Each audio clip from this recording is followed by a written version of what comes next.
Hey guys, welcome back to Heroes of the Storm. I'd like to bring you guys today episode 1 of the casual cast. This is where I focus on one game, one hero, and kind of take you through the game looking through the eyes of that hero and kind of say what the hero is doing and why they're doing it. Today I'm going to be focusing on Jaina, played by Rask. This is a very high MMR Hero League, I'm 90% sure game. 3k MMR plus everyone is. So with that out of the way, let's kind of get into the game. So as you know, Jaina, ranged assassin, very good wave clear, very good dueling potential against the right heroes, and just really good in lane on her own. And on this map, she's very good because she has the zone denial of the shrines. She can kind of deal with anyone trying to ninja cap the shrines, and she can hold a lane and a shrine very well, which some heroes have trouble doing. They can do one or the other, but they can't necessarily do both. Jaina can do both very, very well. So at level 1, the talent you normally go to is Deep Chill. And what it does is it makes your slow a lot more potent, it allows you to be a lot more annoying in lane, and allows you to escape a lot more efficiently, and it aids your late game with the bursty kind of combos that you will be doing. So it's just a good all-round talent to pick. At this point in the game, she knows she's laning against the Lost Vikings, or at the very least 2 of them, and so with the shrines active, what she can do is she can grab one of these shrines and know that she's not going to get bursted down too quickly. She's probably keeping a very good eye on Illidan on the map, to make sure that that is well known at all times where the Illidan is, because if Illidan were to appear in her lane, it would probably not go very well for her. So she's going to keep an eye on the map, make sure she knows exactly where Illidan is, and then just clear the lane and hold the shrine. And up against the Lost Vikings, that's not going to be too difficult, as you can see here. If you catch the Lost Vikings when they're not paying attention, you can pick off 1 or 2 of them very easily, and she's picked off 2 of them already, and what that means is she's already earned her team half a kill's worth of experience, which doesn't sound like a lot, but when you look at the level lead as it is now, the blue team has an experience lead on them, as a talent on them actually at this point, which is obviously an incredible advantage. As you know, she's kind of low on mana, so she's probably going to look to just zone away, not really engage anything massively. She's coming down here to pick the dragon up, which is kind of questionable. I guess because there was not many other people in the lane or able to do the laning, that you might as well go for it, because why not? And with Tyrande here, it means that you can pick up another kill. That means that now she has earned 75% worth of experience of a kill for her team, which is incredibly good, an incredibly efficient thing to be doing. So 5v4 and level 4 talent to go to is Snowstorm, increases the range of Blizzard, and what she's doing at this point, she's in a lane against Johanna. Now you have to remember, when you're laning against Johanna, she has very good wave clear. The Knight takes pawn talent, which if you have a quick look, looks like she has taken, makes it incredibly difficult for you to continuously shove a wave against Johanna, as unless you deal with her, she will just continuously condemn your minions, and there isn't that much you can do about it. So as a result of this, what she's trying to do here is deal with that Johanna, which she's doing surprisingly well. Getting a few of those Blizzard hits off and a few of those Frost Bolts and whatever will force her out of lane, with the Avatar to kind of continue down with the lone mercenary. Goddamn, if that had killed Johanna, that's why you always clear minion waves first. But it didn't. She gets out of there fine.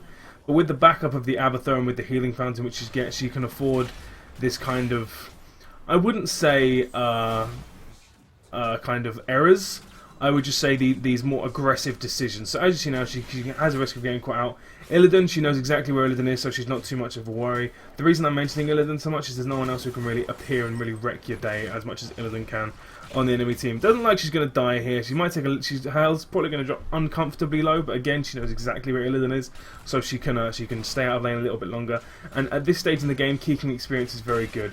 It looks like Muradin might want to do a lane swap, purely because down here, it's not about holding that tower, and Jaina is incredibly good at holding the tower at top. So basically, Jaina's better at Muradin's job, and Muradin's better at Jaina's job in this specific spot. So I imagine they're probably going to want to do a lane swap at some point soon, and while the fight's going on, it looks like that's exactly what they're going to do.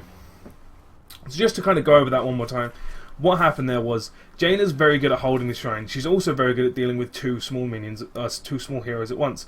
And Muradin isn't very good at dealing with 2 small heroes at once, and he's not very good at denying zones. But what he is good at is just kind of sitting in a lane and not dying, which is exactly what Jaina was doing. So to swap those 2, it just means everyone can do their job more efficiently. Just cool little things to know about your hero, and you can offer that to your team. You can be like, hey, Dude in top lane, I'm better at holding top lane than you are. Do you want to swap lanes so you can hold this for a little while? She's probably going to have Healing Fountain up by now, yes. Very good chance to use it. It just means that it goes on cooldown quickly. Balog isn't a nice little cheeky attempt. I appreciate it, but not going to get it, and the Vikings are still going to struggle to deal with this Jaina here. Eric's going for the shrine while Balog gets the distract. I'm not sure I agree with this. It would probably be worth it if he completely grabs it, but I'm not sure. It looks like he has, and he should get away from this quickly because grabbing the shrine is going to be incredibly important as the other team has the other shrine. So that's kind of good, but again, they need to be careful here. If they get caught out, they're both going to die, and that's not going to be worth it at all. So Eric dies, and they get the Dragon Knight. Denied them a little bit, but if I was Jaina, you can either do one of two things here. You can either shove the lane that you're already shoving and risk dying because you risk getting ganked, or you can go down and help the Dragon Knight out and just kind of secure a bigger shove, but you can get caught out and you can die. So it looks like Illidan's going to turn up now. If Abatha jumps on Jaina right now, she has a chance of surviving, and I think that's going to be too late, and it looks like she is going to die. Abatha jumps on, maybe the cannons can out-damage it? No, that's unfortunate, and of course the evasions are going to secure the win. And Illidan gets away. Kick doesn't do that much damage. Yep, he gets away. So what basically the problem, I wouldn't really call it a problem there, but she shoved the lane when she didn't have vision of where Illidan was, and then she got caught out and then she died. But looks like she's going to have the level 10 talent now, which is an incredibly big power spike for Jaina. The ability to summon a water elemental means that you can chase people down infinitely, as they will be permanently slowed, which is just an incredibly strong. And you can throw more burst damage on, and you can chill people to throw even more damage on. So it's just a massive damage spike. She's going to get caught out by a Moor here, but isn't really going to do too much else, it looks like. Illidan's going to go for a cheeky little camp down here.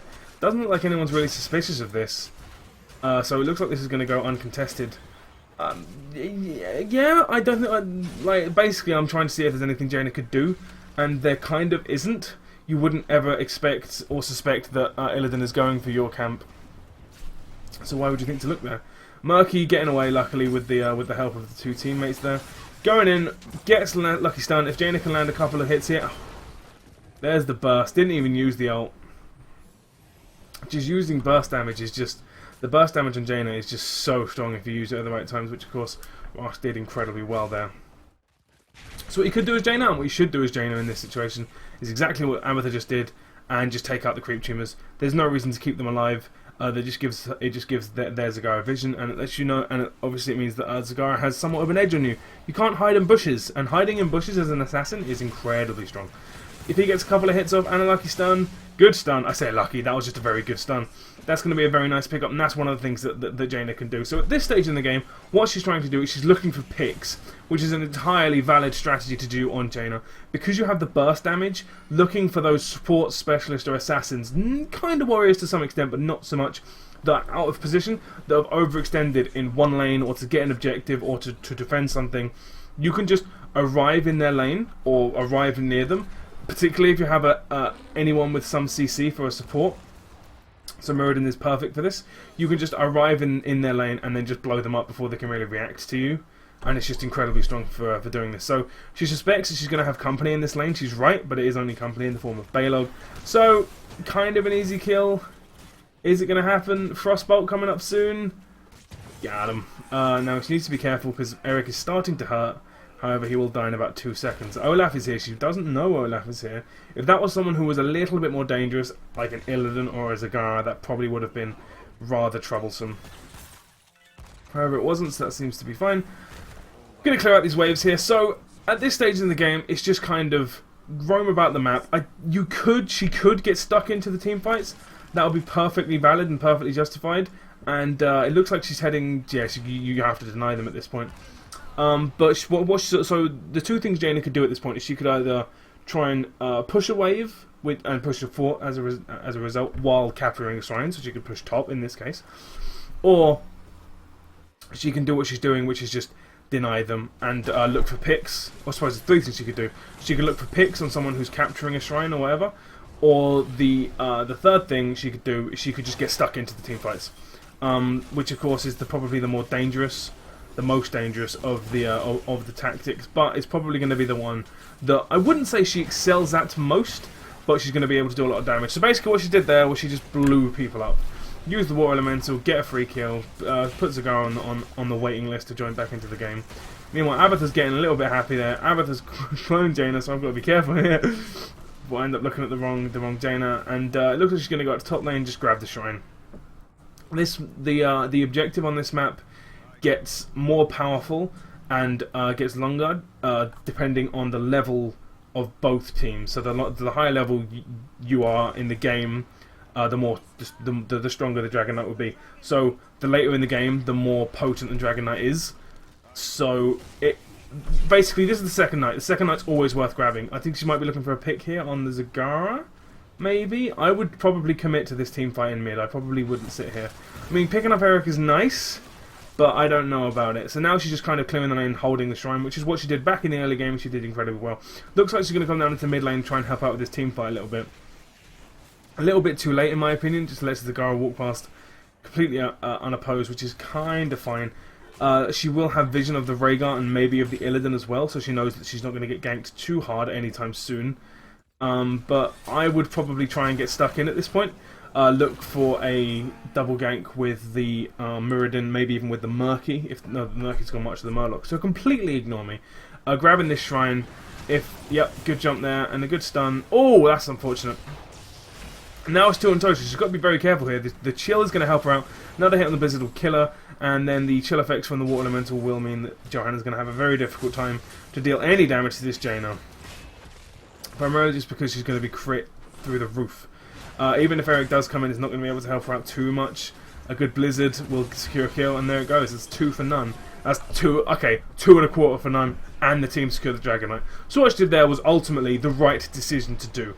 What she did was she went up to top lane, kind of, I wouldn't say ignored, but diverted her attention from the team fight, which probably wasn't a favourable one, and definitely wasn't a favourable one because Jaina wasn't there.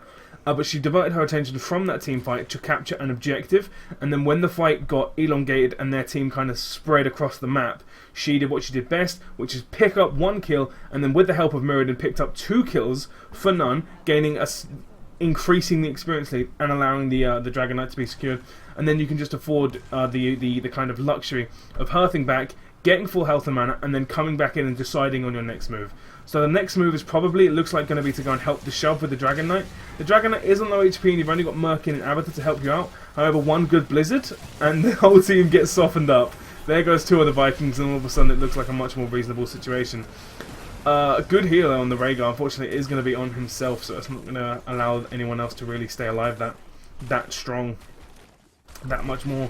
Not going to allow that much more kind of second wave to the team fight.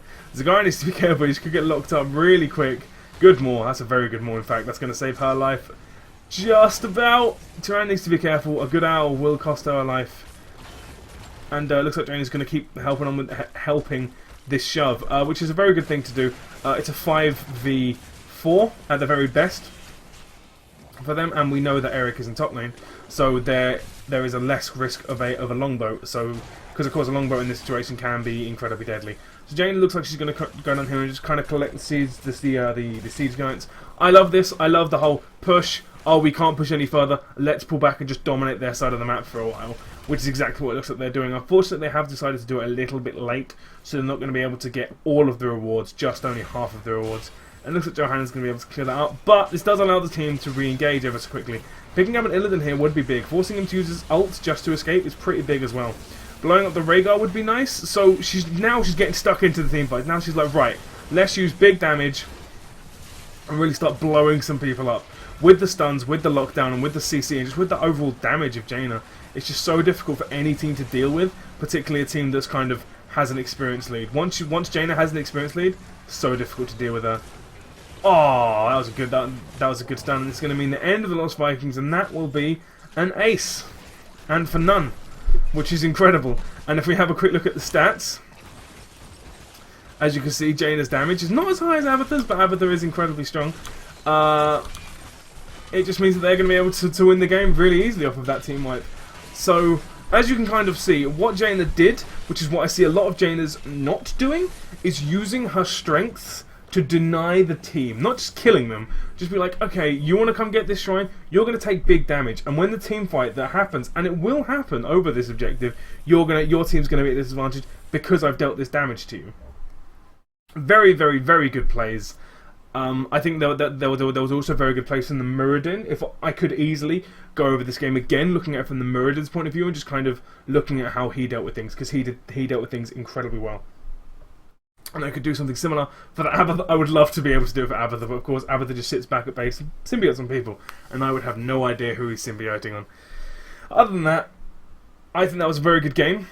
I think that Jaina is an incredibly strong hero. I think if you don't have her, you should. That's kind of a little hint as to one of my next videos that I'm going to be doing. Other than that, thank you very much for watching, and I will see you guys next time.